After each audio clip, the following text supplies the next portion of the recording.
Leviticus 22.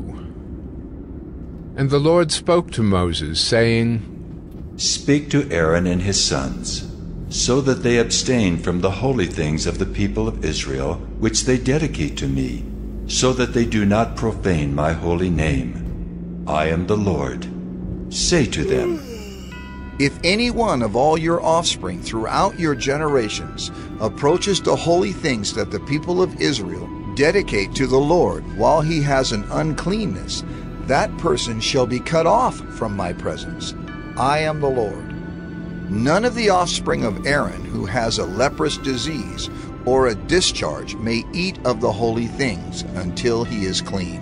Whoever touches anything that is unclean through contact with the dead, or a man who has had an emission of semen, and whoever touches a swarming thing by which he may be made unclean, or a person from whom he may take uncleanness, whatever his uncleanness may be, the person who touches such a thing shall be unclean until the evening, and shall not eat of the holy things unless he has bathed his body in water. When the sun goes down, he shall be clean, and afterward he may eat of the holy things, because they are his food. He shall not eat what dies of itself or is torn by beasts, and so make himself unclean by it. I am the Lord. They shall therefore keep my charge, lest they bear sin for it and die thereby when they profane it. I am the Lord who sanctifies them. A layperson shall not eat of a holy thing. No foreign guest of the priest or hired servant shall eat of a holy thing. But if a priest buys a slave as his property for money, the slave may eat of it, and anyone born in his house may eat of his food. If a priest's daughter marries a layman, she shall not eat of the contribution of the holy things. But if a priest's daughter is widowed or divorced and has no child, and returns to her father's house, as in her youth, she may eat of her father's food, yet no layperson shall eat of it. And if anyone eats of a holy thing unintentionally, he shall add the fifth of its value to it, and give the holy thing to the priest. They shall not profane the holy things of the people of Israel, which they contribute to the Lord, and so cause them to bear iniquity and guilt by eating their holy things. For I am the Lord who sanctifies them.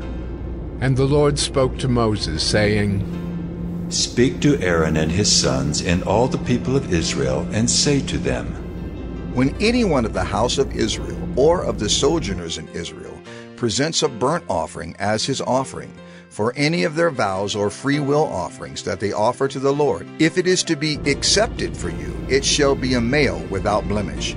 Of the bulls or the sheep or the goats, you shall not offer anything that has a blemish, for it will not be acceptable for you. And when anyone offers a sacrifice of peace offerings to the Lord to fulfill a vow, or as a free will offering from the herd or from the flock, to be accepted it must be perfect. There shall be no blemish in it. Animals blind or disabled or mutilated, or having a discharge or an itch or scabs, you shall not offer to the Lord, or give them to the Lord as a food offering on the altar. You may present a bull or a lamb that has a part too long or too short for a free will offering, but for a vow offering it cannot be accepted. Any animal that has its testicles bruised or crushed or torn or cut, you shall not offer to the Lord. You shall not do it within your land. Neither shall you offer as the bread of your God any such animals gotten from a foreigner, since there is a blemish in them. Because of their mutilation, they will not be accepted for you. And the Lord spoke to Moses, saying, When an ox or sheep or goat is born, it shall remain 7 days with its mother, and from the 8th day on it shall be acceptable as a food offering to the Lord. But you shall not kill an ox or a sheep and her young in 1 day.